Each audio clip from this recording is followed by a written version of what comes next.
नमस्कार दोस्तों, राधे राधे, जय श्री कृष्णा। आप सभी का हार्दिक अभिनंदन करती हूँ अपने YouTube चैनल पर। दोस्तों, आज हम सुनेंगे इंदिरा एकादशी की व्रत कथा। तो एक बार प्रेम से बोले विष्णु भगवान की जय। धर्मराज युधिष्ठिर कहने लगे कि हे भगवान, आश्विन कृष्ण एकादशी का क्या नाम है, इसकी विधि तथा फल क्या है, सो कृपा करके कहिए। भगवान श्री कृष्ण कहने लगे कि इस एकादशी का नाम इंदिरा एकादशी है। यह एकादशी पापों को नष्ट करने वाली तथा पितरों को अधोगति से मुक्ति देने वाली होती है। हे राजन, ध्यान पूर्वक इसकी कथा सुनो। इसके सुनने मात्र से ही वाजपेयी यज्ञ का फल मिलता है। प्राचीन काल में सतयुग के समय में महिष्मती नाम की एक नगरी में इंद्रसेन नाम का एक प्रतापी राजा धर्म पूर्वक अपनी प्रजा का पालन करते हुए शासन करता था। वह राजा पुत्र पौत्र और धन आदि से संपन्न और विष्णु का परम भक्त था। एक दिन जब राजा सुखपूर्वक अपनी सभा में बैठा था तो आकाश मार्ग से महर्षि नारद उतरकर उसकी सभा में आए।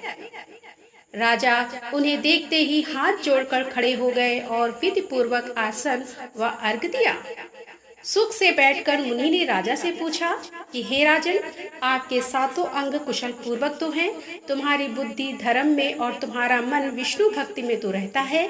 देवर्षि नारद की ऐसी बातें सुनकर राजा ने कहा कि हे महर्षि, आपकी कृपा से मेरे राज्य में सब कुशल है तथा मेरे यहाँ यज्ञ कर्मादि सुकृत हो रहे हैं। आप कृपा करके अपने आगमन का कारण कहिए।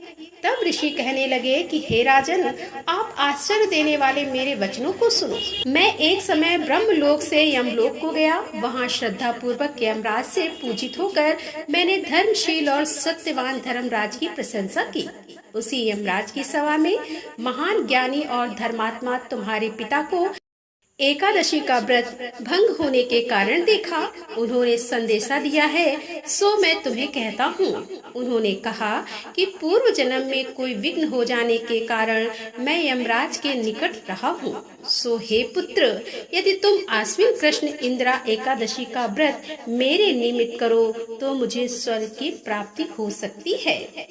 इतना सुनकर राजा कहने लगा कि हे महर्षि, आप इस व्रत की विधि मुझसे कहिए। नारद जी कहने लगे कि आश्विन माह की कृष्ण पक्ष की दशमी के दिन प्रातः काल श्रद्धा पूर्वक स्नान आदि से निर्मित होकर पुनः दोपहर को नदी आदि में जाकर स्नान करें।